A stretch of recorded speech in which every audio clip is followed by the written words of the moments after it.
suis Panos Mantsiaras, directeur de la Fondation Braya Architecte, et on vous souhaite la bienvenue avec tous les membres de l'équipe que vous voyez aujourd'hui, Hélène Galezo, Vianney, Mélodie Simon et Gwenaël Zunino, avec lesquels j'ai pu mettre en place la 3e saison de Transition Seeds, donc les graines de la transition, une série de conférences que nous avons eu l'idée de mettre en place pour inviter les jeunes diplômés en architecture, en urbanisme et en paysage pour présenter leurs travaux de diplôme et de cette manière ouvrir de leur propre manière les questions critiques sur la transition écologique qui est le thème de la Fondation depuis quelques temps, depuis que nous avons lancé en 2016 les programmes de culture et recherche The Ecocentury Project.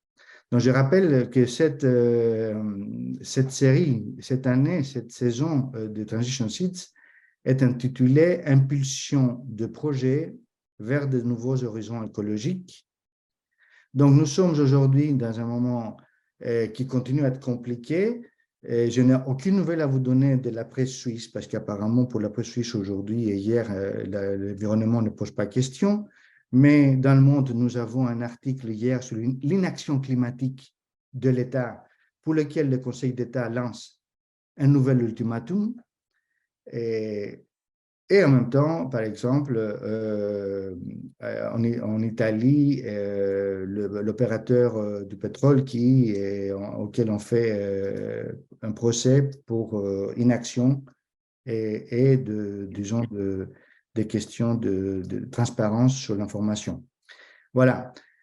Tout ça pour dire que la question de la transition écologique devient de plus en plus raide et rude, avec la question des émissions, évidemment, comme au premier niveau. Nous savons que la construction est aujourd'hui responsable de 40% des émissions carbone et en même temps de l'épuisement des ressources.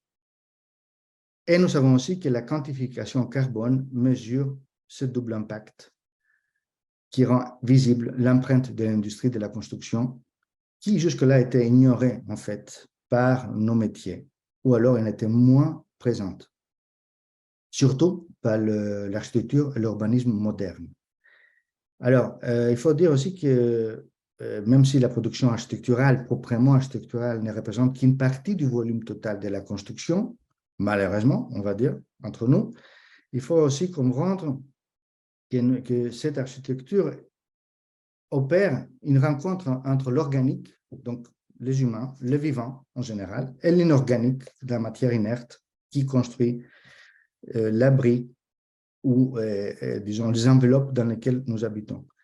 Et dans ce sens, on peut imaginer que l'architecture est en effet un régulateur de ces interdépendances dans une biosphère qui est en train de s'épuiser.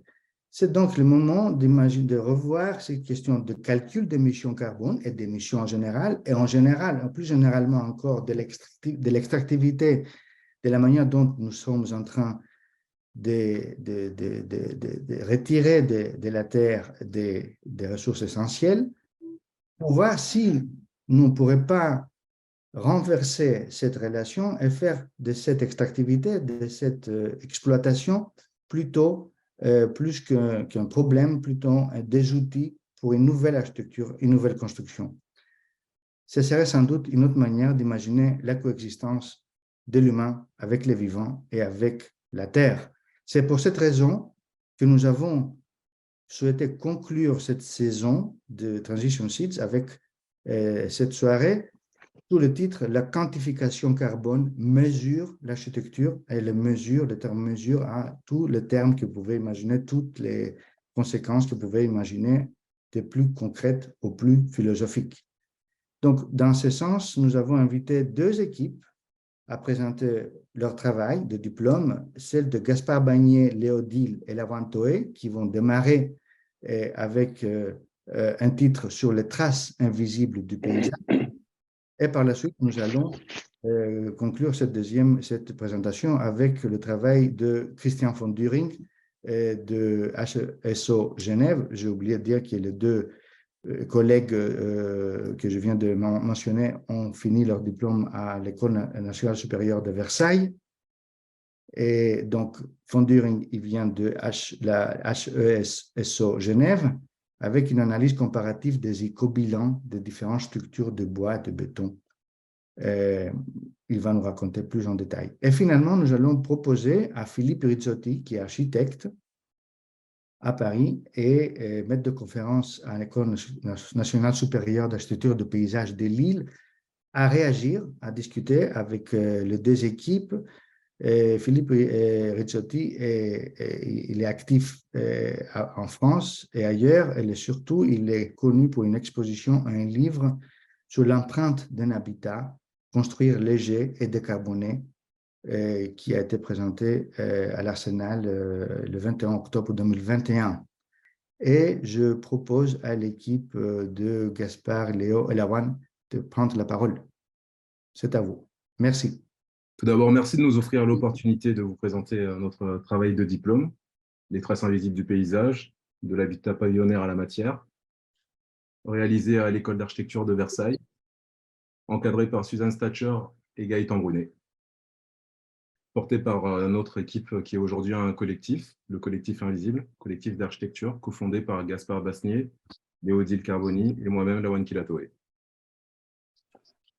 Donc peut-être pour comprendre un peu comment on est arrivé à ce sujet-là, nous, au tout début, en fait, on voulait parler un peu de la question écologique, un peu au sens large. Et pour nous, on voulait un peu questionner ce que c'était un peu le transition by design, comme on le dit.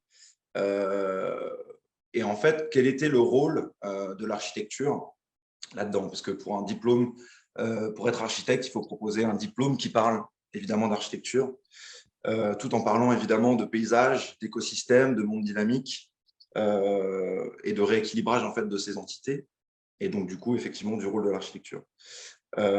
Et un des paramètres, et on va le voir aussi chez Christian von Düring, la question du matériau et de sa mise en place constructive, elle est centrale dans ces questions. Donc, les deux images qui vous sont présentées ici, c'est la question de l'impact qu'a l'architecture. Aujourd'hui, à droite, vous avez l'œuvre d'un artiste qui s'appelle Frank David, qui est un cube en verre qui abrite en fait 32 feuilles d'amiante. Et sur votre gauche, donc, vous avez une mine d'amiante en Corse qui scarifie, en fait, si on peut dire, le paysage. Et ça révèle un peu ce double impact de l'architecture. À la fois cet objet construit, on aménage, on érige, donc il y a un peu cette force additive de l'architecture, mais il y a aussi cette force soustractive. C'est-à-dire qu'on extrait, on excave, on démolit parfois, et donc il faut bien avoir en tête ces deux entités. Ensuite, sur la prochaine diapositive, on vous propose donc deux images. La première image, donc sur la gauche, c'est en 2020, ce bateau, je ne sais pas si vous vous souvenez, mais ce paquebot en fait, qui a dévié sa route en plein canal de Suez. Et si vous voulez, ce minuscule paquebot à l'échelle terrestre a bloqué pendant plus d'une semaine l'ensemble du commerce mondial. Donc, ce monde interconnecté, il réagit tantôt sur des questions globales, mais aussi sur des questions locales. Ensuite, à droite, il y a aussi un dessin qu'on aime bien, c'est ce petit cube, cette petite maison, qui est en fait composée d'une multitude de couches et d'épaisseurs, qui en fait développe toute une complexité constructive qui aujourd'hui fait que le mal un peu de l'architecture, il réside un peu dans ces méthodes constructives un peu complexes. Et donc nous, en fait, on s'est approprié cette question-là. Sur la prochaine diapositive, on va le voir, à travers une maison, mais ça, on vous montrera après. On va vous expliquer avant tout la méthodologie. Donc en fait, nous, ce qu'on voulait, c'est vraiment comprendre l'histoire de cette matière, comprendre en fait, chercher le bâtiment par l'exploration, et on voulait créer une méthodologie pour faire projet. On va décomposer en plusieurs chapitres. Donc c'est vraiment un récit autour de la matière et de la manière de faire projet, de réfléchir avant l'acte de construire. Donc notre méthodologie, elle se divise en 5 parties. La première, réseau, qui sera notre constat. Atmosphère, qui est l'exploration donc, du territoire. Désir, qui est l'exploration et le constat. On cherche à donner matière au projet. Et habiter, un exemple entre guillemets qu'on fait. Donc, en commençant par la partie réseau, en fait, on s'est posé une question très simple que tout étudiant en architecture se pose peut-être, à savoir aujourd'hui comment on construit. De manière assez standard, on a pris une maison pavillonnaire dans le périurbain de Bordeaux, une maison qu'on connaissait, et on a pu en fait remonter l'ensemble des matériaux utilisés dans la construction de cette maison. Et donc, sur la prochaine diapositive, on va le voir. On a produit en fait une axonométrie qui résume un peu l'ensemble de la composition de la maison, à savoir sa charpente, son plafond, son mur, ses fondations, son sol, intérieur et extérieur. Et en fait, on se rend compte que dans ce petit détail, cette petite axonométrie au 20e, qui a l'air un peu insignifiante comme ça, peut-être un peu naïve, mais en fait, elle convoque l'ensemble du globe terrestre, car en fait, les matériaux qui composent ce petit détail émanent en fait du monde entier. On vous a mis quelques extraits ici en bas, à savoir une mine de bauxite en Guinée, une mine de fer en Australie, une raffinerie en Arabie Saoudite, une scierie en Pologne. En fait, c'est très difficile de remonter parfaitement l'origine de la matière utilisée. On a tenté de le faire de la manière la plus sérieuse et précise qu'on a pu. Après, certaines données sont encore hypothétiques. Et en fait, ce dont on s'est rendu compte, si on va voir sur la diapositive d'après, c'est que si on isole un des matériaux, à savoir ici le pétrole, que vous voyez donc en rouge sur l'axonométrie, qui compose en fait cette axonométrie éclatée. Donc le pétrole en fait compose en fait l'ensemble des éléments, à savoir les films d'étanchéité. On va le retrouver dans certaines parties des murs, des charpentes, certains éléments en plastique, évidemment. Cette externalité, en fait, elle est produite à la fois dans l'exploitation des territoires lointains, à savoir l'exploitation du sol, la pollution des sols, de la biodiversité, aussi l'exploitation de la main-d'œuvre et des populations locales. Mais il y a aussi cet impact qui est notre thème aujourd'hui, qui est celui de l'impact carbone, en fait. En termes de transport, tous ces matériaux qui viennent de très très loin augmentent considérablement la question de carbone. Et du coup, seconde question très simple, et Léo et Lawan va vous l'expliquer par la suite, c'est est-ce qu'on ne peut pas faire une maison, ou en tout cas une architecture, en utilisant la matière qu'on a autour de cette maison, une matière locale finalement, en minimisant cet impact carbone? C'est pourquoi, en fait, nous avons réalisé donc, une seconde partie qui est l'atmosphère, la ressource par le mapping. Donc, l'entrée de cette partie se fait par la cartographie, à partir d'une trajectoire localisée dans un rayon de 150 km autour de la maison T, la maison d'analyse dans la partie réseau. On a étudié donc le pavillon dans la première partie, et l'objectif est de recenser les divers sites d'extraction, de production et de transformation autour du site de projet. Donc, pour ce faire, nous avons mis en place donc, un protocole, un captage sensoriel du territoire, où à partir de ce moment-là, on s'est rendu compte que chacun des sites qui a été choisi en fonction des opportunités et des rencontres que nous avons pu réaliser faisait appel au périurbain bordelais, mis en perspective avec les stratégies de vente et de planification de la ville. On a pu voir donc des carrières exploitant les profondeurs du sous-sol. Et pour cela, on a réalisé une narration photographique qu'on va vous partager tout de suite. Donc ici, on était dans une ancienne carrière d'extraction d'argile qui est aujourd'hui transformée en site touristique, finalement. Il s'agit d'un parc naturel. Donc, on peut voir que l'espace d'observation est possible. Sur cette carte, en fait, sur ce plan, on peut voir donc un plan pris en drone où on voit en fait la question de l'immensité d'un paysage naturel qui est la forêt des Landes des Gascognes.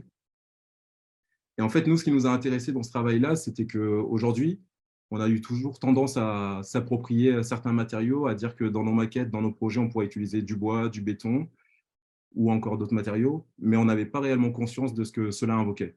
Et à travers ce type de photographie-là, on peut se rendre compte que, en fait, quand on fait appel au bois, bah, le bois peut provenir d'un autre territoire, comme celui de la forêt des Landes. On a eu l'opportunité de rencontrer des carriéristes aussi, qui ont pu nous présenter donc, la question de la matière, la transformation, les différentes énergies qui sont mises en place pour arriver à obtenir un matériau sur le site de chantier. Mais cet exercice, il était intéressant pour nous et important pour réaliser réellement la réalité de l'effort énergétique qui est réalisé au préalable avant d'obtenir un matériau sur site. Et en fait, l'extraction de la matière peut évoquer essentiellement les différents paysages d'extraction. Et en fait, il s'agit de se rendre réellement compte qu'aujourd'hui, lorsqu'on réalise une maison, comme on a pu le voir dans la partie réseau, bah, cette maison, en fait, elle transforme un autre paysage. Et que ces paysages-là sont transformés par différentes infrastructures qu'on réalise en préalable. Ensuite, on a donc la question du mouvement des matériaux. Ce qui est réalisé a aussi un impact carbone, donc les différents transports, les différentes machines utilisées pour la réalisation de l'extraction et pour la livraison des différentes matières jusqu'à leur site d'exploitation. Donc le cycle de la matière depuis l'extraction jusqu'au chantier est un cycle à partir duquel il est important de mesurer l'effort et la quantité d'énergie réalisée pour l'obtenir. En fait, à partir de toute cette exploration sensorielle, euh, s- on commence à se poser la question de comment traduire le tout en architecture.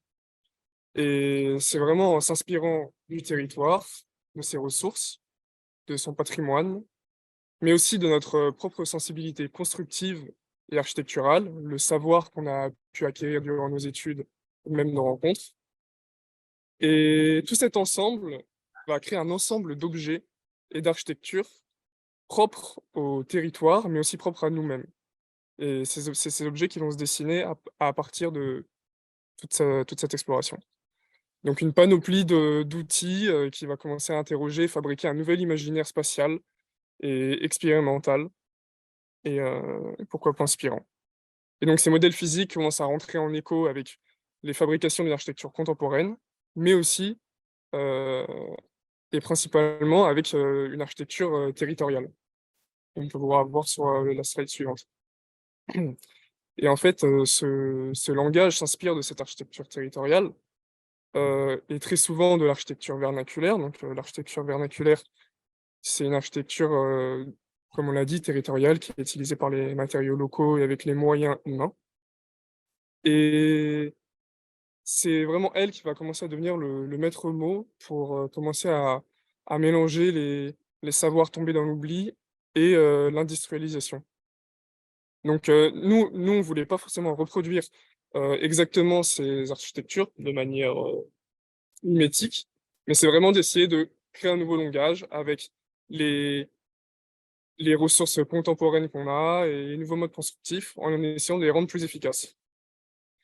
Sur la slide suivante, on pourra voir que notre exploration a été faite principalement par la matière. On voulait vraiment faire des maquettes avec les matériaux réels pour se rendre compte du poids, de leur résistance, enfin, de l'attraction, de tous ces objets. Et c'est vraiment l'exploration par la matière et la maquette qui va nous donner ces objets et, et nous donner des possibles.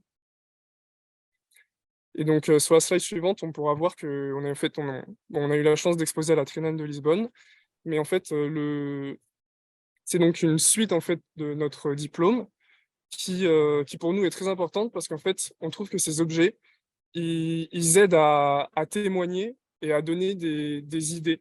En fait, on s'imagine, quand on regarde ces maquettes, on s'imagine un mur, un banc, enfin, une maison, une tour, on s'imagine vraiment beaucoup de choses et essayer de travailler ces matériaux que l'on pourrait penser pas résistants ou pas très beaux, on essaie aussi de les rendre visibles à un public un peu plus élargi et qu'on s'habitue un peu à cette nouvelle architecture et à ces nouveaux modes de vie.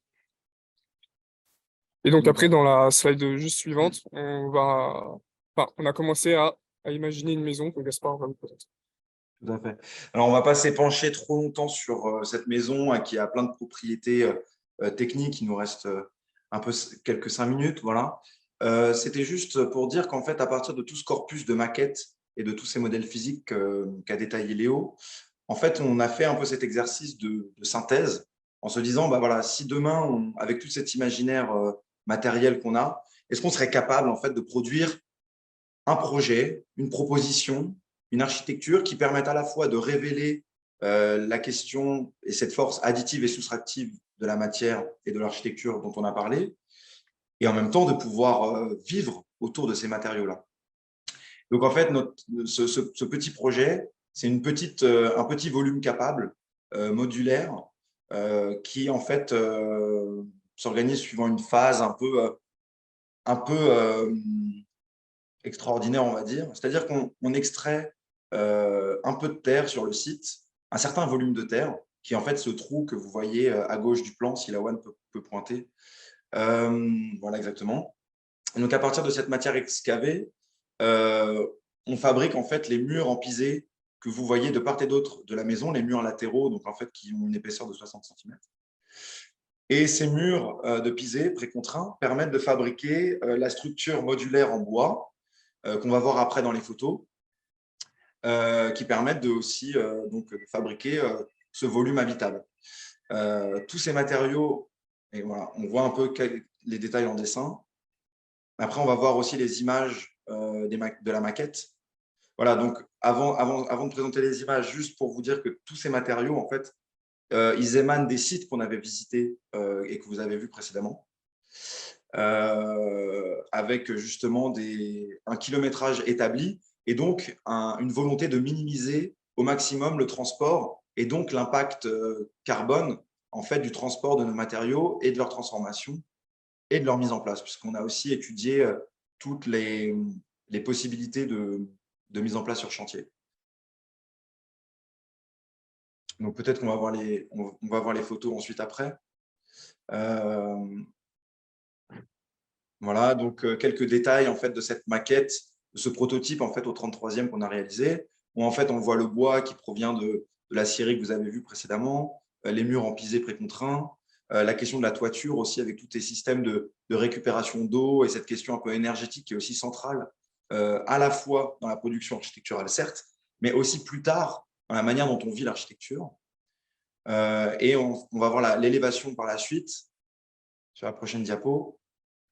Qui nous montre en fait voilà, un peu cette dualité entre une architecture un peu matérielle, vernaculaire, comme le disait Léo, et en même temps un certain goût pour la trame, pour la modularité, qui émane en fait d'un langage plus contemporain. Donc ça, c'était. Et ensuite, on a réalisé, donc, vous inquiétez pas, vous n'êtes pas obligé de lire tous ces petits chiffres et toute cette petite liste exhaustive, en tout cas qu'on a tenté, qui tente d'être exhaustive. En fait, on a étudié voilà, l'ensemble de la composition de la maison. Alors, si on peut juste dézoomer, parce qu'il faut juste montrer que, en fait, à gauche, vous avez une étude sur le poids par mètre carré de la maison, avec en fait un taux d'incorporation de matières biosourcées qui a été réalisé à travers des normes qui nous ont été fournies par Caribati, qui est un organisme qui utilise des matières biosourcées. Et à droite, vous avez une comparaison entre la maison T, donc la maison que vous avez vue au tout début de notre présentation, la maison pavillonnaire bordelaise, qui existe aujourd'hui et qui est commune aujourd'hui sur le territoire, et notre Habitat 33. Et vous vous rendez compte qu'en fait, que comparer le kilogramme CO2, enfin l'équivalent carbone au mètre carré en fait, entre la maison T et l'Habitat 33, en utilisant des matériaux locaux et un savoir-faire local, on a divisé par 3 l'empreinte carbone.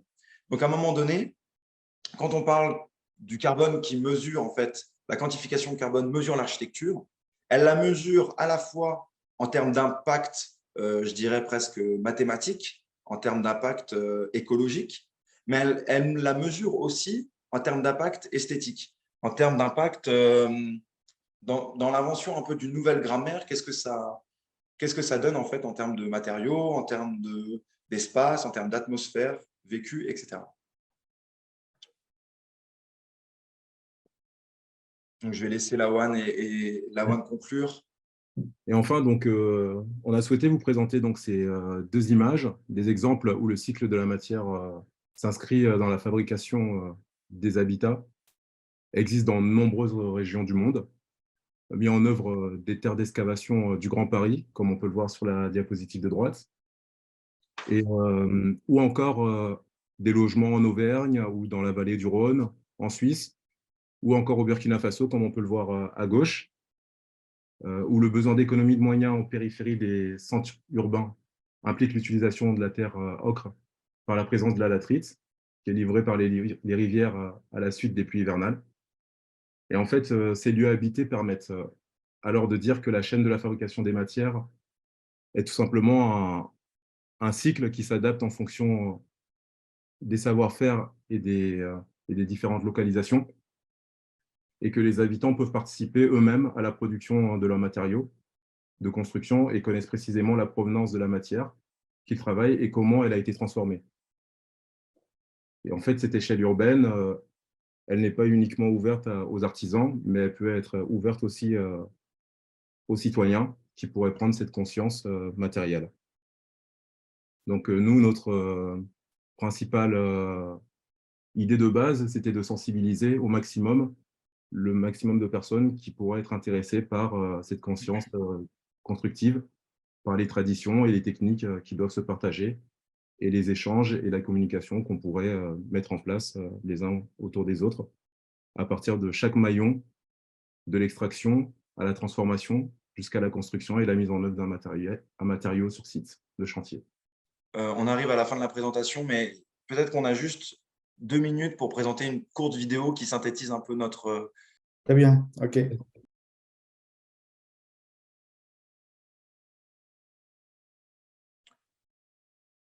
Donc là, on voit les maisons Oyan, donc qui est la maison pavillonnaire qu'on vous a montré. Ensuite, là, effectivement, l'ensemble des sites d'extraction qui sont convoqués un peu par la construction de cette maison. Il faut savoir qu'aujourd'hui, le pavillonnaire représente 60% du territoire français. Donc, ça vous laisse imaginer l'impact qu'on a.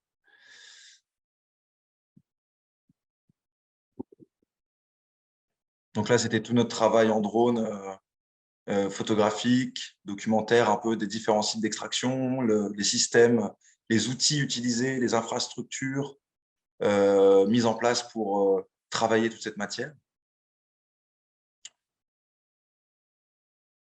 Et puis enfin, voilà, vous l'avez vu, ce travail qui est un peu pour nous le point central de cette… voilà, comment fabriquer un nouveau langage à partir de toitures, de murs, de planchers, etc.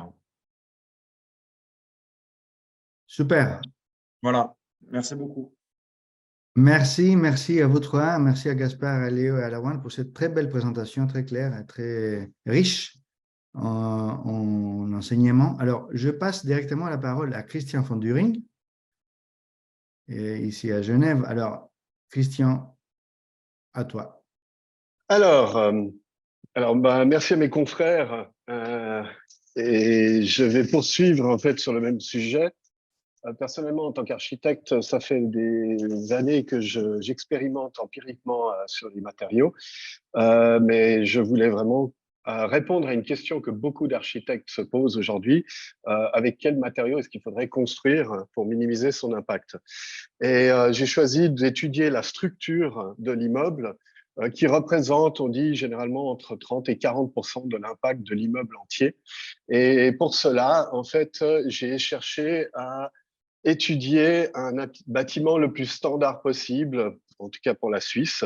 Et j'ai choisi une typologie d'un bâtiment Ré plus 6 étages avec un niveau de sous-sol. Et puis, je vais étudier différentes structures pour les comparer entre des structures en maçonnerie béton, des structures en bois et des structures mixtes bois-béton. L'idée, c'est donc de calculer l'équivalent de chacune de ces structures et de les comparer. Et puis, ces structures doivent tous avoir la même performance, c'est-à-dire que la performance statique, bien sûr, pour porter le bâtiment, mais aussi les performances feu et les performances phoniques qui sont imposées aujourd'hui pour la construction. Et dernièrement, j'ai ajouté une composante thermique, c'est-à-dire qu'on sait que quand un bâtiment tout en béton, quand on rentre le soir pendant la canicule, il fait très frais à l'intérieur, alors que les bâtiments en bois ont tendance à surchauffer. Et je vais prendre en compte cet élément pour compenser les problématiques de surchauffe. Il y a quelque chose à faire, et ce quelque chose, il a un bilan écologique. Et ce bilan écologique, il faut le rajouter pour pouvoir vraiment compenser, comparer des structures avec même performance. Donc, la situation de l'objet que j'ai évalué est à Bussigny et sur Lausanne. Et puis, ce que je vais aussi, pour faire cette simulation thermique, je vais prendre une pièce de jour typique de 30 mètres carrés. Je vais vous montrer ici un plan type. Donc, voici, c'est une cage d'escalier avec 2 appartements et puis une pièce de séjour qui fait à peu près 30 mètres carrés avec une façade vitrée, 80% vitrée, et puis une orientation ouest. En fait, on a simulé toutes les orientations pour avoir l'orientation la plus défavorable et faire les calculs dans cette situation-là. Voici les autres plans, le rez-de-chaussée, le sous-sol et la coupe standard. La méthodologie, donc d'abord, j'ai un ami ingénieur qui a calculé toutes les variantes structurelles et a fait les dimensionnements. Et ensuite, moi, j'ai pris ces résultats et j'ai calculé l'éco-bilan. Ensuite, on a simulé avec le logiciel BSOL une pièce témoin avec cette orientation défavorable pour évaluer la problématique du confort thermique. Et s'il y avait une problématique, cette compensation, après, elle a été calculée en éco-bilan pour être ajoutée et calculer le bilan complet. Donc, juste pour clarifier, un éco-bilan, en fait, c'est l'énergie ou l'impact CO2 de la construction. Donc, plus il est élevé, plus il a un impact sur l'environnement. Donc, si un éco-bilan est mauvais, c'est parce qu'il est élevé. Un bon éco-bilan, c'est parce qu'il est bas. Voilà. Donc, comme j'ai dit, je vais traiter les normes feu et les normes phoniques standards au bâtiment de logement en Suisse. Voici les 9 structures qui ont été étudiées. Je vais étudier 3 solutions en maçonnerie. Une dalle de béton qu'on construit aujourd'hui traditionnellement avec 24 cm d'épaisseur. Vous voyez des petites taches. En fait, j'ai déduit 2% du béton pour compenser les incorporer. Je cherche à vraiment avoir une valeur réelle et pas diaboliser le béton comme il est très mal vu aujourd'hui. Ensuite, une dalle de 18, c'est ce qu'on faisait dans les années 90 quand j'ai fait mes études à l'EPFL.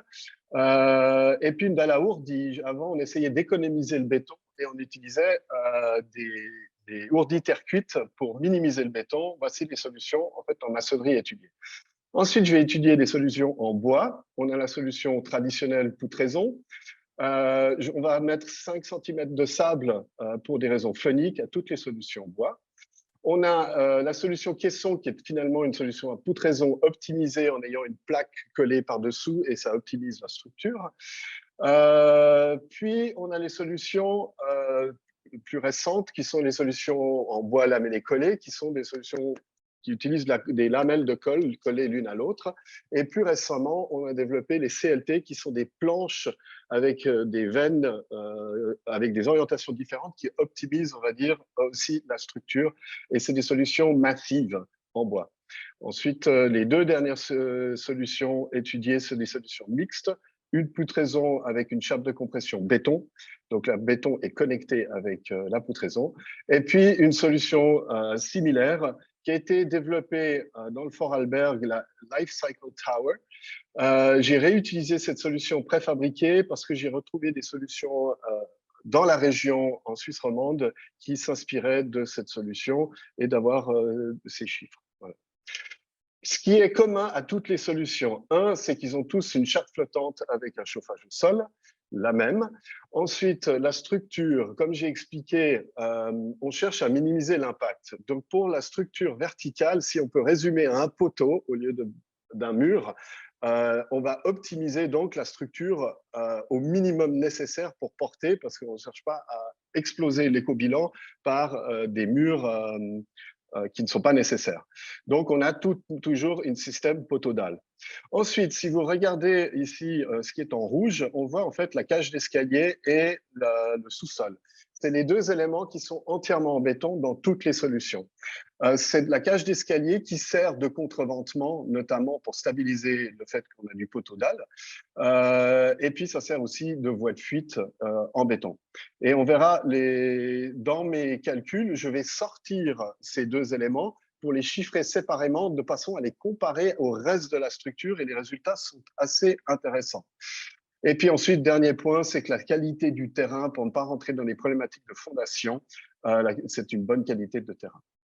J'explique rapidement cette histoire de confort thermique. Donc, pour une pièce de jour, la problématique de surchauffe, c'est généralement les grandes baies vitrées, le soleil rentre et commence à faire son effet de serre et chauffer la maison.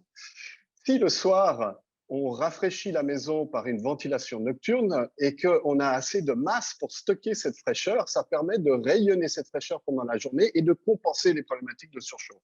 Mais souvent, quand on construit en bois, on a la problématique de masse et c'est donc dans toutes les variantes bois qu'on va avoir ces problématiques de surchauffe. Donc l'idée, c'est de prendre une solution la plus simple, la moins impactante et la plus économique.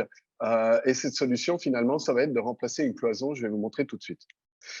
Donc voici les résultats. On voit ici deux graphiques. Les résultats sont présentés, un sur un tableau qui est les énergies non renouvelables, c'est-à-dire la quantité d'énergie non renouvelable utilisée pour chaque structure. Et le deuxième tableau, en fait, c'est l'impact de cette énergie en gaz à effet de serre. Donc, si on regarde les tableaux, on voit qu'on a chaque structure qui est nommée en dessous, toutes les 9 variantes. Et ici, on voit la cage d'escalier et le sous-sol qui est séparé. Donc, si on veut quantifier la structure entière de l'immeuble, il faut ajouter cet élément sous chacune de ces versions et on a l'impact total de chaque version structurelle. Ensuite, on peut lire ici avec les couleurs en fait l'empilement des matériaux. Par exemple, ici, c'est la dalle de béton de 24. Ça, c'est le béton et ça, c'est les aciers. Et si on regarde, par exemple, pour le bois, ici, c'est le lamellé collé et le CLT. On a ici les plaques d'acier pour les assemblages de la charpente et on a un petit peu de sable, comme je vous ai dit avant. Donc, voici comment on lit ces tableaux. Si je viens maintenant à l'analyse, si on regarde les solutions en béton sont clairement les plus impactantes de tout l'ensemble. On voit quand même ici, en énergie grise, des solutions bois qui commencent à dépasser le béton. C'est justement, on va voir, c'est les nouvelles solutions en technologie qu'on prône aujourd'hui. La problématique du béton, c'est intéressant aussi juste de voir qu'on a deux tableaux ici et normalement les gaz à effet de serre finalement sont relatifs à l'énergie grise qui est produite. C'est tout généralement du pétrole ou lié au pétrole. Donc c'est des émissions de CO2. Pourquoi est-ce que c'est tellement différent? En fait, si on regarde ces tableaux, ils sont les mêmes. C'est simplement les parties grises en béton sont dédoublées dans ce tableau ici. Pourquoi? Je vous explique rapidement parce que c'est important de le comprendre. Quand on fait le processus de fabriquer du béton, il faut faire de la chaux ou du clinker. Pour faire ce produit, on va prendre de la chaux et on va la chauffer à très haute température. Donc, quand on brûle à très haute température quelque chose, ça va faire du CO2 et ça, c'est la première source de CO2. Mais ce calcaire, en fait, il est stocké plein de carbone. Et ce carbone va donc être relâché et c'est l'effet de CO2. Et donc, il y a un double effet et c'est pour ça que le béton est dédoublé par rapport à l'autre graphique. Donc, les solutions béton sont très difficiles à valoriser aujourd'hui. Mais aujourd'hui, on a tendance à parler de faire la solution écologique, c'est construire en bois. On va faire des tours en bois, lamellé collé. Mais là, on voit dans ces résultats, pour les solutions bois, on voit qu'il se distingue deux familles bois. La première, c'est les solutions traditionnelles, qui sont les solutions nervurées, la poutraison et le caisson. Qui sont en fait les moins impactantes. Et le caisson est un peu plus impactant, comme j'ai expliqué avant, parce que c'est une optimisation structurelle, donc il y a moins besoin de matière. Les nouvelles solutions techniques qu'on utilise aujourd'hui, massives, en fait, c'est celles qui utilisent beaucoup de colle. Et c'est ces colles qui sont extrêmement impactantes et qui presque dédoublent l'impact de la structure bois. Et donc, ça pose la question, est-ce que c'est vraiment la bonne solution? Pour les solutions mixtes, ce qu'on peut voir ici, c'est que s'il faut comprendre, ici, on a une dalle. Et cette dalle, déformée sous la pression, va faire que la partie haute est sous compression et la partie basse sous traction. C'est pour ça qu'on met les fers d'acier en partie basse. Mais si on voit ici l'importance des fers d'acier par rapport au ciment, on se dit, c'est important, c'est bien de sortir ces aciers et de les remplacer, par exemple, par du bois. Et c'est en fait ce qu'on fait avec une poutraison bois et une chape connectée par-dessus. La chape, elle prend la compression et la poutraison en bois prend la traction. Ces solutions sont intéressantes et je pensais qu'elles avaient un intérêt pour la masse, mais on va voir que ce n'est pas vraiment le cas. Je vais vous sortir 4 constats que j'ai faits pendant ce projet qui n'étaient pas l'objectif spécifique, mais qui sont des constats très impressionnants et qu'il fallait prendre en compte.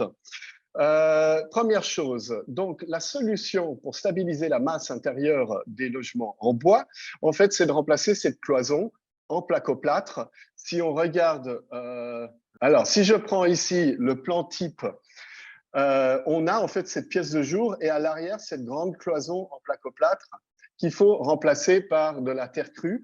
Et j'ai utilisé des éléments industriels qui s'appellent terre à plaque, qui permettent de stabiliser la température intérieure de toutes les versions bois. Donc, quand on a l'éco-bilan de ceci, il faut aussi se rendre compte que la structure doit être renforcée parce que cette terre crue est beaucoup plus lourde. Donc, toute la structure a été renforcée. Et puis, quand j'ai vu l'impact des aciers dans le béton, je me suis dit, quand on fait une charpente bois, c'est plein d'acier. Donc, il faut séparer les aciers et les calculer. Donc, ici, on a tous les renforts en acier. Donc, si j'ajoute l'éco-bilan des renforts en acier, l'éco-bilan du renfort de toute la structure et l'éco-bilan de la terre crue, on arrive à un chiffre qui est quasiment un tiers de l'équivalent de l'impact de la cloison au placoplâtre. Donc, ça pose plutôt la question, pourquoi on fait du placoplâtre? La terre, en plus, a l'avantage de pouvoir utiliser la terre des excavations de sous-sol. En plus, il y a des intérêts hygroscopiques, je ne vais pas rentrer là-dedans, mais il y a plein d'intérêts. Et en fait, ce qui s'est passé, c'est que ma problématique de rajouter l'éco-bilan de la solution de compensation fait que la solution de compensation fait baisser les coûts bilans. Donc, en fait, ça améliore les bâtiments. Donc, c'est un faux problème. Un autre constat, c'est les aciers. Donc, on voit quand même que 5 à 10% de la structure, c'est les assemblages acier. Et puis, je pense qu'on pourrait faire quelque chose là-dessus et j'en parle tout à l'heure. Le sous-sol et la cage d'escalier, si je prends ce tableau des gaz à effet de serre, on peut voir que la solution caisson est quasiment dédoublée en impact uniquement pour la cage d'escalier et le sous-sol. Donc, c'est là qu'on devrait vraiment se poser la question s'il n'y a pas d'autre manière de résoudre ces problèmes-là. Et puis, dans ces calculs, je n'ai même pas pris en compte l'énergie de l'excavation des sous-sols. J'ai uniquement calculé l'impact de la construction et le béton qui va faire les parois et la structure. Un autre point que j'ai étudié, c'est l'impact du transport. Vu que je me situais à Lausanne avec à proximité beaucoup d'industries, en fait, on se rend compte que la part du transport est relativement faible par rapport à l'ensemble. Mais je voulais essayer d'étudier le risque d'aller chercher des matériaux plus loin. Alors, le béton, c'est pas vraiment, il est contraint par lui-même. Le transport du béton est cher et c'est pour ça que dès qu'on peut, on va construire une centrale à béton sur place et on va minimiser. Donc, ce n'est pas vraiment un problème du béton. Mais par contre, pour le bois, si je prends ici ces tableaux, on a en rouge, en fait, l'énergie totale de la structure en bois. Et puis, ici, en bleu, c'est l'énergie si l'impact, si je vais chercher le bois à Orbe, qui est tout près du site, j'ai un impact d'à peu près de 1% de la structure. Par contre, si je vais aller chercher du bois chez Schneiderholz, qui sont à Bienne, qui font du bois certifié suisse, mais qui est mis en forme et fabriqué, le lamellé collé en Allemagne. Du coup, j'augmente mon impact de 10% juste à cause du transport. Et puis après, si je vais plus loin, et je n'ai pas été en Sibérie pour faire la caricature, je suis allé en Pologne où on va régulièrement pour acheter du bois moins cher. On peut exploser son bilan jusqu'à presque 40% de l'impact de toute la structure est rajouté à cause du transport. Donc, pour le bois, il est très important de se rendre compte, c'est bien le bois, mais le bois local. Maintenant, je viens aux optimisations et perspectives. Donc, par rapport à ces résultats, on est en train de développer des solutions et c'est ces solutions, lesquelles est-ce qu'il faut vraiment promouvoir? Donc, les solutions en maçonnerie ou en béton, elles n'ont pas vraiment de perspective. Le béton recyclé, on arrive à améliorer de 10%, 5 à 10% l'impact, mais c'est parce qu'on travaille essentiellement sur le ciment et puis beaucoup d'ingénieurs vont augmenter la quantité de ciment parce que les agrégats n'ont pas la bonne forme. Je vous épargne cela. Par contre, il y a des études et des travaux qui se font, ça commence à sortir. Je n'ai pas encore eu les chiffres pour pouvoir comparer, mais on a des bétons d'argile non calcinés qui permettent ils promettent 50 à 80% de réduction de gaz à effet de serre. Donc, c'est très intéressant, mais j'aimerais bien avoir les chiffres. Et puis, il faut voir encore les performances structurelles, est-ce qu'elles sont équivalentes. Pour les solutions bois, ces deux solutions qui sont très impactantes, c'est à cause des cols. Est-ce qu'on ne peut pas faire la même chose non collée? Et en fait, ça existe sur le marché. On a des lamellés tourillonnés. C'est qu'on voit ici avec des broches tourillonnées, on peut assembler et on n'a pas la problématique de colle. Et puis ici, c'est une dalle en CLT tourillonnée. Et l'intérêt, c'est intéressant, c'est que cette photo, elle date de 1997. En fait, ça fait longtemps qu'on le fait. Il faut juste développer le marché. Et puis, si on développe assez le marché, par exemple, les dalles Bresta ici, dernièrement, j'ai un copain qui a réussi à les avoir moins chères qu'une dalle en lamellé collé. Donc, c'est juste une histoire de demande. Il faut développer cette demande. Et si on regarde le résultat estimé de ces solutions, qui sont des dalles massives en bois, on arrive à des solutions qui sont aussi performantes que les solutions nervurées. Donc, je pense qu'il faut arrêter ces cols et vraiment développer ces autres solutions. Maintenant, les solutions mixtes, je vais synthétiser. Dans les solutions mixtes, on a des poutrelles en lamellé collé. Ça, on peut améliorer en revenant à des solutions Icari. Et puis, la dalle de compression, on pourrait éventuellement utiliser ces dalles avec ces terres d'argile non calcinées, ces bétons d'argile non calcinés. Et je pense qu'il y a vraiment des intérêts à développer ces solutions qui sont peut-être plus à même, selon nos traditions de construction.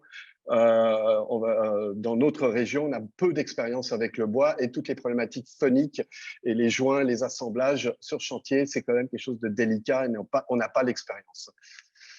Maintenant, un dernier constat qui était assez frappant, c'est les assemblages de charpente. Donc aujourd'hui, on a vu 5 à 10% de l'impact des structures, c'est ces assemblages métalliques.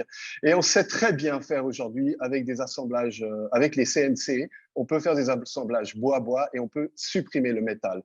Pas pour toutes les situations, mais pour des grandes portées. Ici, j'ai une analyse structurelle qui a été faite par le bureau Ingénie à Genève, qui étudiait 5 systèmes d'assemblage et le système d'assemblage notamment Fairwood. Fairwood, c'est un système qui utilise des barres d'acier qui sont scellées dans le bois. Et pour moi, barres d'acier et colle, ça veut dire gros impact.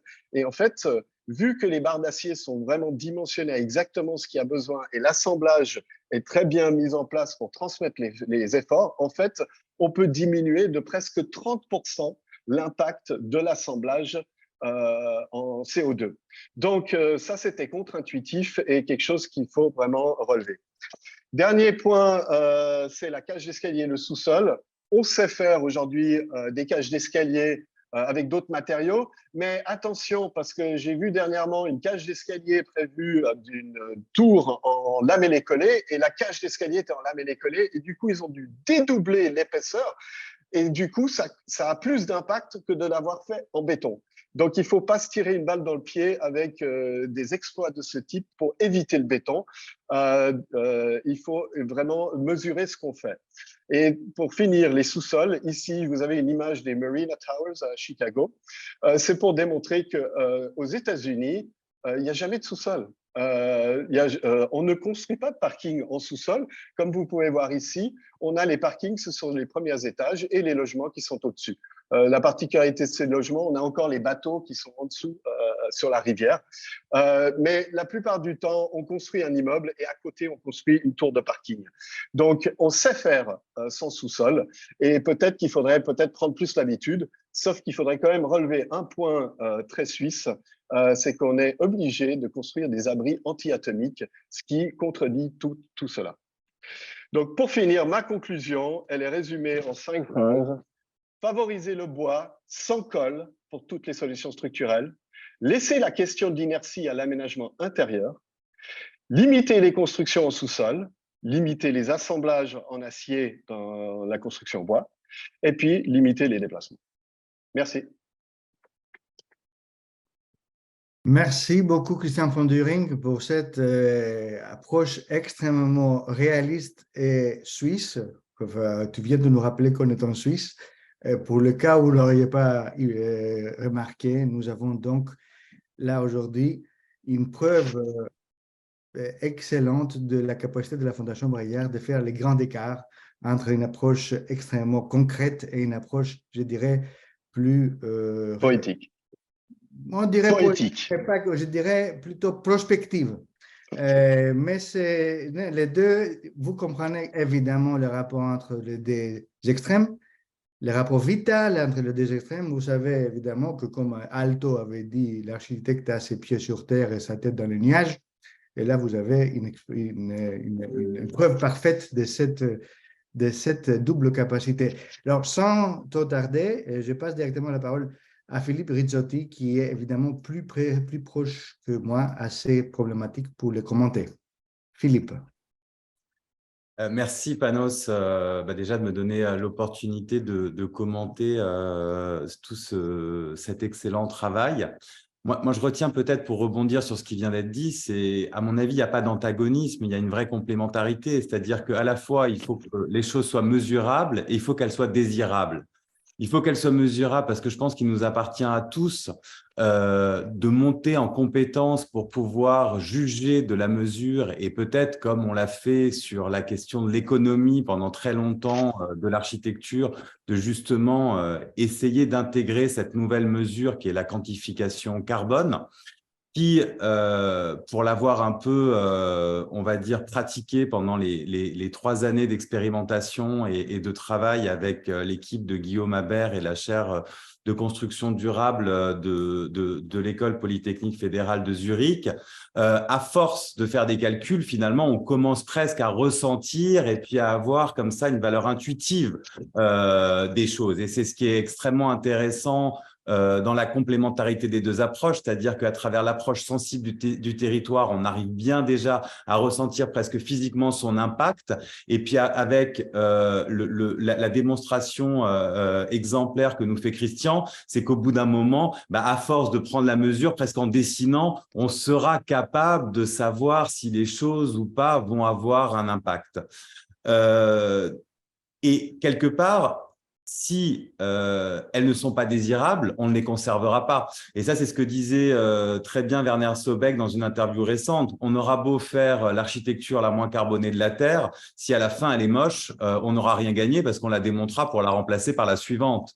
Donc, c'est bien finalement quelque part l'architecte, mais comme polytechnicien, qui potentiellement a en tout cas les armes ou les outils pour pouvoir essayer de relever ce défi. En tout cas, c'est ce que je pense. C'est aussi la pensée que j'essaie de défendre dans le séminaire architecture et temporalité, puisque même si je suis praticien, je suis aussi, on va dire, un jeune étudiant en 2e année de thèse.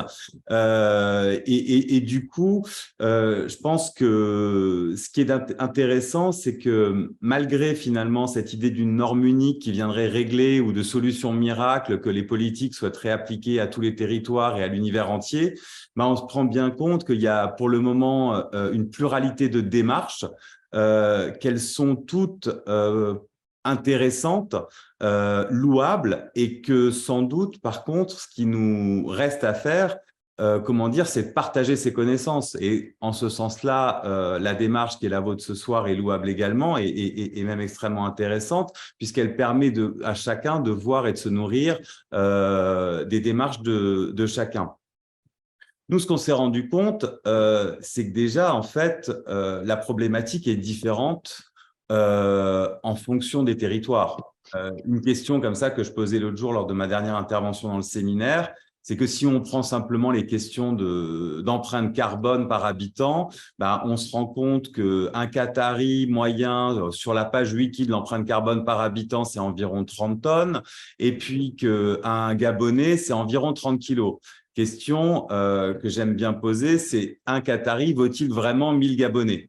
Sur un terrain de foot, je suis pas sûr. Et dans le réel, la question finalement qui se pose, et c'est un petit peu celle qu'on a ouvert d'ailleurs dans un appel à contribution que je partage avec vous dans les 2 prochains numéros de la revue FACE, dirigée par Paolo Amaldi, c'est quel est finalement l'impact de cette nouvelle mesure sur la conception architecturale, puisque finalement, on a souvent évalué la qualité de nos constructions, enfin, on va dire la qualité plutôt, la valeur de nos constructions en termes d'euros au mètre carré, mais est-ce que maintenant, il ne serait pas temps de changer cette valeur ou en tout cas de relativiser la question de l'euro mètre carré à la vente ou à l'achat avec cette question d'empreinte carbone et puis de la mettre en perspective par rapport aux différents territoires, parce que je pense qu'effectivement, la question se pose différemment dans le Valais ou en Gruyère qu'elle peut se poser justement au Gabon ou au Kenya. Donc ça aussi, c'est important et d'où peut-être l'intérêt de mettre en perspective nos outils, de les partager. Nous, on a un projet là qu'on a défendu qui s'appelle finalement un atlas numérique de l'architecture bas carbone, dans lequel on voudrait finalement pouvoir réunir tout un tas d'exemples, sachant qu'aussi on part chacun avec les données qui nous sont accessibles. En France, par exemple, contrairement à la Suisse, où c'est le KBOB qui rassemble et qui donne en tout cas des valeurs de base et qui nous permettent finalement peut-être un peu plus facilement de faire des éco-bilans, nous, il faut aller sur des valeurs déclaratives qui sont sur des fiches FDES où l'accès finalement à ne serait-ce que l'empreinte carbone par mètre carré est déjà difficile à lire parce qu'on s'est noyé dans une page A3 dans laquelle il y a à peu près une vingtaine de lignes et autant de colonnes, donc environ 400 données. Et là, il y a une petite ligne qui est le kilo équivalent carbone par mètre carré de la donnée. Et nous, on en a pris une au hasard, par exemple, l'autre jour, pour une conférence. Alors, je l'ai pas sous la main, mais c'était celle d'un panneau sandwich de couverture de notre leader mondial de l'acier qui est ArcelorMittal. Et c'était très intéressant parce qu'il avait une valeur de 45,2, donc assez précise, kilos équivalent CO2 par mètre carré. Néanmoins, la fiche FDES était valable pour une épaisseur d'isolation allant de 40 mm à 120 mm. Je ne suis pas tout à fait sûr qu'on puisse appliquer la même valeur carbone quand on a 40 mm de polyuréthane ou quand on en a 120, puisque c'est un des matériaux les plus impactants. Autre exemple, comme ça très parlant, finalement, 1 kilo de pisé, si on prend une valeur de déplacement moyen, ça serait à peu près entre 20 et 100 grammes de CO2, enfin d'équivalent CO2 par kilo. Et si on prend 1 kilo de plastique, finalement, ça fait plus de 7 kilos de CO2. Et donc ça aussi, ça permet de relativiser la compréhension et la valeur des matériaux. Ce qui nous manque finalement, c'est un petit peu comme les questions sur la fiscalité internationale, quoi. C'est-à-dire que globalement, il nous manque des données qui soient partagées et sur lesquelles on puisse échanger à l'échelle internationale. C'est-à-dire qu'à partir du moment où finalement chacun fabrique sa valeur, des fois, d'ailleurs, on peut s'interroger sur la mainmise des industriels sur les données qui sont rendues publiques, même si elles évoluent. Nous, pendant quelques années, on avait en France un bois qui est stocké du CO2 dans la construction, donc qui permettait de finalement diminuer un éco-bilan, c'est-à-dire qu'on s'est retrouvé avec des aberrations constructives où on rajoutait, enfin je te caricature un petit peu, mais c'était un petit peu comme ça qu'était vendu un certain nombre de fiches, en tout cas en France. En tout cas, le fait de mettre des valeurs négatives des matériaux à valeur négative de CO2 permettait d'améliorer le bilan. Ça a été corrigé depuis, parce qu'on va vers une homogénéisation européenne, mais au début des démarches plus C-, qui étaient les démarches, on va dire, empiriques et expérimentales avant la mise en place de notre nouvelle réglementation environnementale 2020 en France, on avait des choses comme ça qui étaient… on va dire, sur lesquels les chiffres étaient un petit peu… on pouvait s'interroger sur la valeur des chiffres. Autre point, c'est qu'il y a énormément… on est parti ici sur 2 exemples contemporains.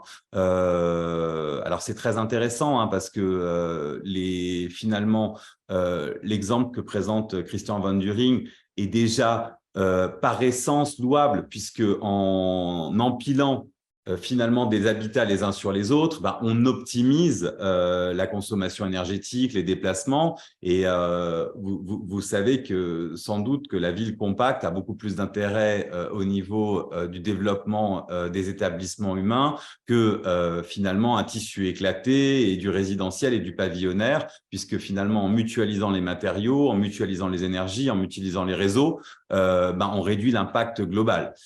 Néanmoins, on est toujours dans une tendance, en tout cas si on regarde en France, où on construit autant de logements individuels que de logements collectifs. Donc, les deux font l'objet d'un marché et les deux se développent très largement. Et ce qui est intéressant, effectivement, c'est que, en même temps, je reviens au début, c'est-à-dire qu'il faudra toujours continuer à répondre aux désirs de la population, en tout cas tant que la loi du marché prévaudra, tout en étant de plus en plus rationnel et répondre à cet enjeu qui nous rassemble ici, puis sans doute qui doit nous fédérer, de réduire au maximum l'impact de la construction et en particulier celle de l'habitat, puisque ça représente pratiquement la majorité de ce qu'on peut construire, en tout cas nous en tant qu'architectes évidemment, parce qu'après il y a tout le reste, vous en parliez Panos en introduction, puisque globalement on va quand même construire autant d'infrastructures qu'on va construire d'habitats ou de bâtiments, et ça à l'échelle globale. Et je pense que quoi qu'on en dise, c'est pas la peine, comme le dit très bien Christian Van During au début de sa présentation, de diaboliser telle ou telle technique. Ce qu'il faut, c'est trouver des outils et des manières de calculer qui soient simples, accessibles, à la fois aux architectes et aux ingénieurs, de façon à ce que DEFI puisse être collectif, partagé, accessible, et puis surtout qu'on améliore largement encore la formation dans toutes nos écoles pour que ça fasse partie finalement du tronc commun et que chaque étudiant qui sort finalement s'enrichisse de nos expériences individuelles pour pouvoir relever ce défi. Nous, une des conclusions de notre étude, qui est une étude transversale, on a pris une trentaine de bâtiments des années 1920 à 2020. On a travaillé principalement dans les pays industrialisés, et ce dont on s'est rendu compte, c'est que malgré la diversité des modes constructifs, dans les 33 projets, même s'il y en avait pratiquement un tiers qui n'avait pas de fondation, malgré tout, le béton représentait 50% de la masse globale de tous les projets. Finalement, donc le béton est là, mais qu'on construise en bois, qu'on construise en plastique, qu'on construise en acier, qu'on construise en hybride, on a toujours une fondation, et cette fondation, c'est celle qui donne la valeur hypothécaire de la construction sur son terrain et quelque part qui constitue aussi aujourd'hui notre patrimoine. L'autre point qui est important, et je finirai là-dessus, c'est que sans doute qu'au-delà de simplement minimiser l'impact de la construction, à partir du moment où on a une connaissance de nos ressources dans un monde fini, il est aussi important de réfléchir à des modalités d'assemblage qui nous permettraient de récupérer tous ces matériaux à terme et surtout d'éviter de les balancer ou de les transformer en gaz dans l'atmosphère, parce que c'est à partir du moment où l'émission a eu lieu qu'elle est irréversible, et c'est ça notre devoir commun et notre capacité qu'on a, nous, en tant qu'architectes, d'aller bien au-delà des normes, parce que pour vraiment conclure, quand on a fait la moyenne de l'impact carbone de tous ces projets de Buckminster Fuller, de Jean Prouvé, Charlotte Perriand, Makoto Masuzawa, Paul Rudolph, ou plus récemment de projets comme Van Kunsten Architect ou Werner Zobeck, la moyenne globale était d'environ 280 kg équivalent CO2 après correction exigée de notre partenaire suisse. Donc, on a rajouté quand même 25% de marge d'erreur sur nos données, alors qu'on a bossé de manière assez précise.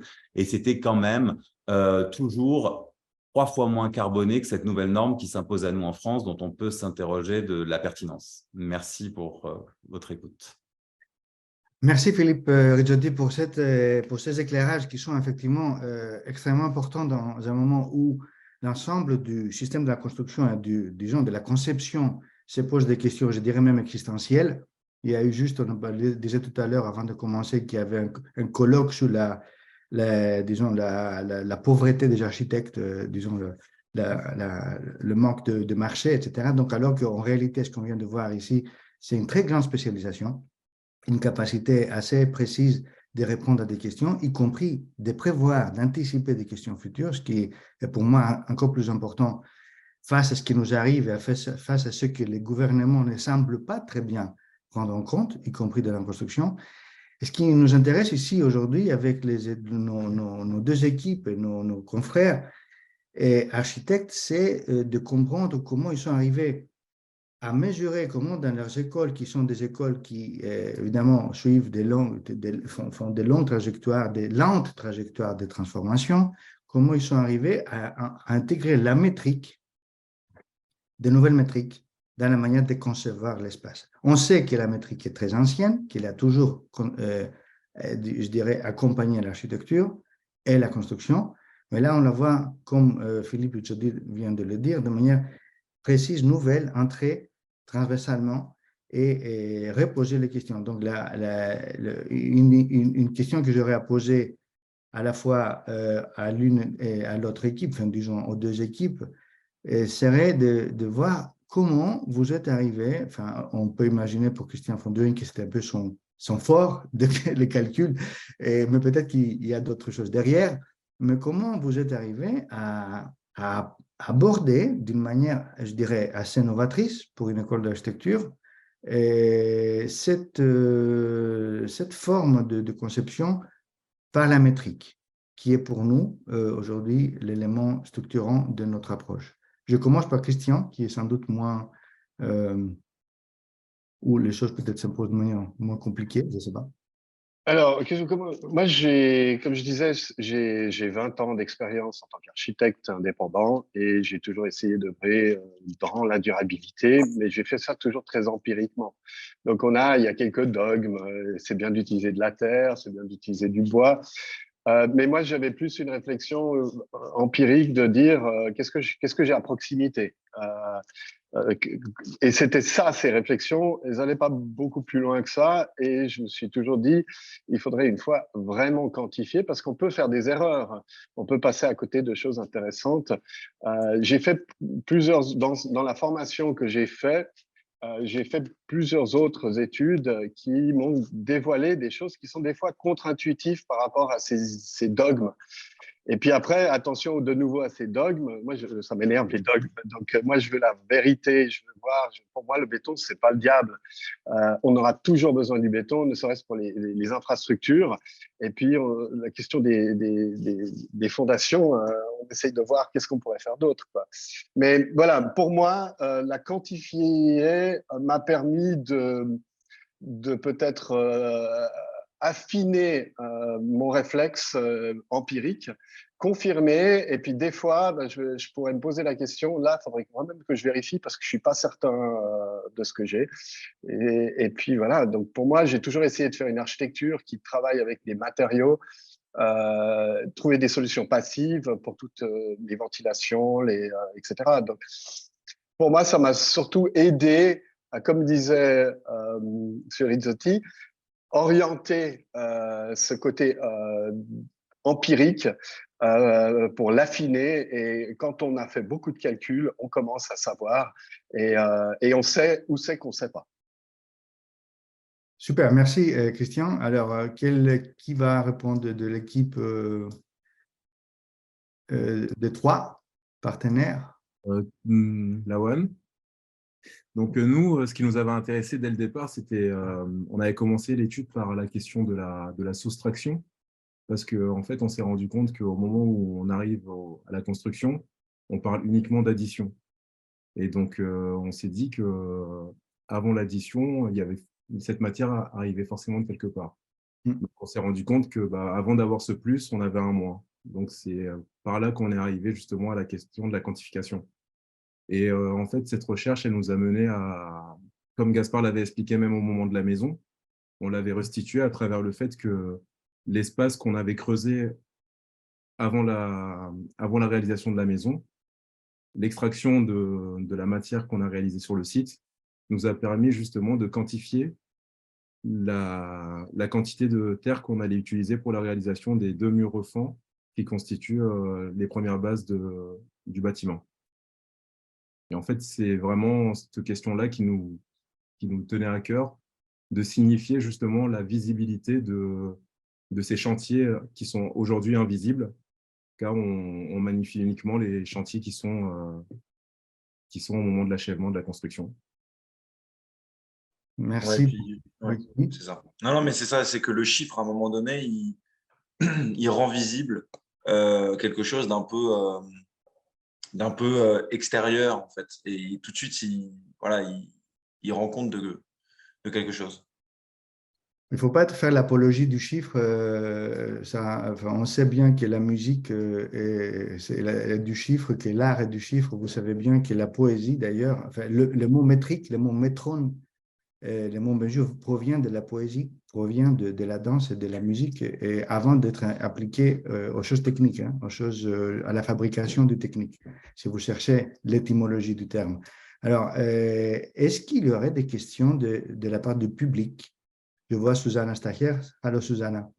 Je vois Barbara, je vois Ariane Braillard, je vois plein de monde qu'on connaît, des amis qui nous suivent depuis longtemps. Est-ce qu'il y a des remarques ou des réflexions sur ces questions qui aujourd'hui qui entrent aujourd'hui dans le foreground, dans le devant de la scène architecturale? Oui, Susanna. Oui. Non, mais je me demande quand même quelles sont les mesures possibles d'avancer plus vite.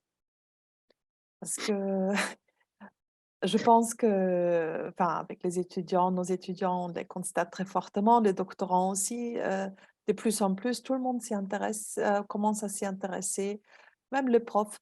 Et donc, au bout d'un moment, c'est même les générations plus anciennes, tout le monde a réalisé depuis un certain temps maintenant qu'il faut agir vite. Les accords de Paris nous ont déjà mis le couteau sous la gorge. Le dernier rapport GIEC, j'en parle même pas, ça devient de pire en pire.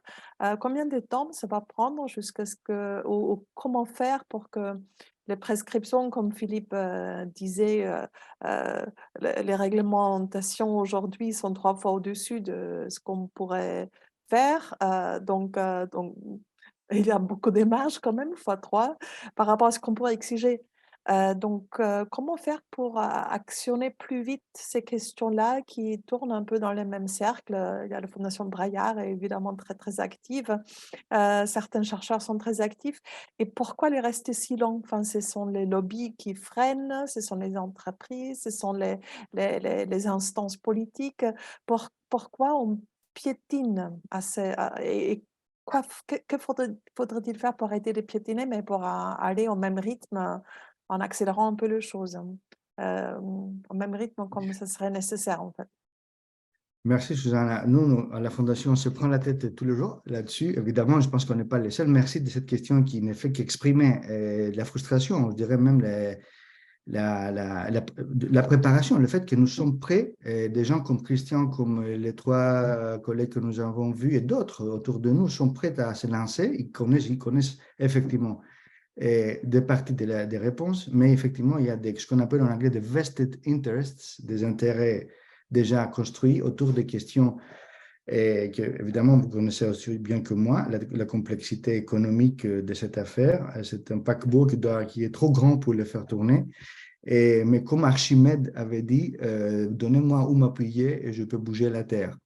Donc, les questions du levier, des effets leviers, sont très importants. Nous essayons avec nos partenaires ici en Suisse, à Genève, mais aussi à l'international, de créer des effets leviers, des projets pilotes, des projets qui seraient, disons, de démonstrateurs et de Wegweiser, en allemand, de manière de montrer et de montrer que c'est possible. Comme vous l'avez fait, les deux équipes, mais d'autres aussi, et il y a un grand problème de pédagogie, ou comme on dit maintenant en Suisse, d'andragogie, disons, pédagogie des adultes, pour parler pour montrer que ces choses sont possibles et que pour que le système, je dirais, normatif arrive à le suivre. Évidemment, nous partageons avec toi cette frustration et je pense que ces travaux qu'on fait ensemble ici est de nature à accélérer, à donner aux uns aux autres les connaissances et aussi la confiance qu'on n'est pas seul, qu'il n'y a pas une ou deux personnes, qu'il y a tout un système qui est en train de fonctionner, et évidemment beaucoup plus large que ce que nous sommes ici. On ne prétend pas être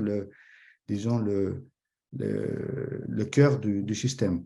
Mais on en fait partie, en tout cas, et c'est pour ça que s'il n'y a pas d'autres questions, je me permets donc de finir cette dernière séance, tout d'abord en remerciant le conseil de la Fondation Braillard pour nous avoir soutenus dans notre choix de faire ce type de travail collectif avec les jeunes architectes et diplômés, urbanistes, et paysagistes, etc. C'est-à-dire montrer la nouvelle génération. Et évidemment, on remercie énormément celles et ceux qui se sont présentés, qui ont travaillé pour montrer leur diplôme et donc qui se sont lancés dans cette expérience avec nous. Leurs enseignants qui derrière les ont aidés et leurs écoles à prendre ce virage qui nous paraît extrêmement important. Évidemment, on l'encourage et on est prêt à créer avec vous un réseau d'expérience, un réseau d'expertise et d'échange qui permettrait à tout le monde de profiter des connaissances des uns et des autres pour justement aller dans le bon sens. Nous remercions aussi les acteurs, je dirais, les décideurs qui nous ont aussi aidés, qui nous permettent, le canton de Genève, la Confédération en Suisse, mais aussi des acteurs français, le Grand Genève, avec lesquels nous avons déjà entamé des travaux très importants sur la transformation du territoire genevois. Évidemment, nous avons un passé avec le Grand Paris et nous avons continué avec des gouvernements comme le Luxembourg pour faire l'expérience, pour voir un peu comment on peut streamline ce travail de manière un peu plus précise.